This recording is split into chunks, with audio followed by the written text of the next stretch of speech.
Hello my dear friends, આજે આપણે reading કરવા જઈ રહ્યા છીએ મકર રાશિવાળા લોકો કે જેમના નામ ખ જ પરથી સ્ટાર્ટ થાય છે. તો ચલો જોઈએ એપ્રિલનું ફર્સ્ટ વીક એમનું કેવું જવાનું છે. પ્લીઝ યુનિવર્સ મને જણાવો મકર રાશિવાળા લોકોની ફેમિલી લાઈફ, લવ લાઈફ એપ્રિલના ફર્સ્ટ વીકમાં કેવી રહેવાની છે, હેલ્થ એમની કેવી રહેવાની છે, ફાઇનાન્શિયલ લાઈફ એમની કેવી રહેવાની છે. બોટમની એનર્જી આવી ગઈ છે. ધ વિશ ફૂલફિલમેન્ટનું કાર્ડ છે. તમારી કોઈ વિશ પૂરી થવા જઈ રહી છે તો તમે ખૂબ જ ખુશ છો. ફેમિલી લાઈફમાં એવું દેખાઈ રહ્યું છે કે તમે કોઈને હર્ટ કર્યા હતા અથવા તો તમને કોઈએ હર્ટ કર્યા છે. કમ્પેરિઝન કરીને તો તમે થોડાક દુઃખી થઈ શકો છો કે આણે મને આમ કેમ કીધું, એ ટાઈપની એનર્જી છે. તમારી એનર્જી એ ટાઈપની છે કે તમને કોઈ કાંઈ કીધું છે એટલે તમે દુઃખી છો અને ગુસ્સામાં છો, થોડાક હર્ટ થઈ ગયા છો. તો તમે એવું વિચાર્યું છે કે હવે આ વ્યક્તિને મારે જવાબ જ નથી આપવો, મારે હવે એને ઇગ્નોર જ કરવી છે કાયમ માટે. તો ડિવાઇન આવી ગયા છે. એ તમને એવું કહી રહ્યા છે કે આવી રીતે રિલેશન હેન્ડલ ના થાય. તમને એમને હર્ટ કર્યા છે સામેવાળી વ્યક્તિએ, નો ડાઉટ, પણ તમે એમને માફ કરી દો. એવું બની શકે કે તમે પણ ક્યારેક એમને હર્ટ કર્યા હશે એટલે સામેથી તમને એવું એક્શનનું રિએક્શન મળ્યું છે, તો એવું બની શકે. તો ડિવાઇન તમને એવું કહી રહ્યા છે કે માફી માંગી લો અને માફ કરી દો.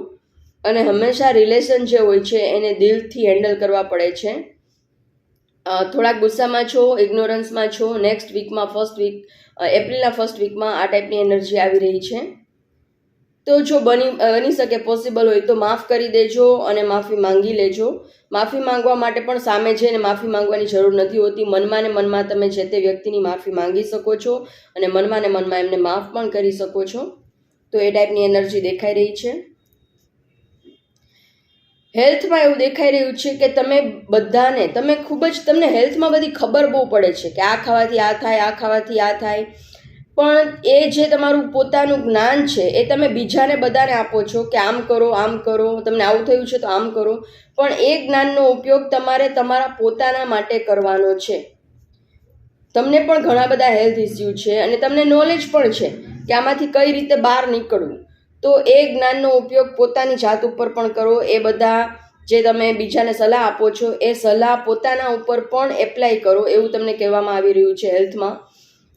હેલ્થ ઓવરઓલ તમારી સારી છે. નાની મોટી મુશ્કેલી આવી શકે છે પણ એનાથી તમારે ગભરાવાની જરૂર નથી. તમારી હેલ્થ ઓવરઓલ ખૂબ જ સારી છે. ફાઇનાન્શિયલ લાઈફમાં એવું દેખાઈ રહ્યું છે કે તમારા મની ક્યાંક ફસાઈ ગયા છે, બ્લોક થઈ ગયા છે. એ બ્લોકેજમાંથી બહાર નીકળતા દેખાઈ રહ્યા છે.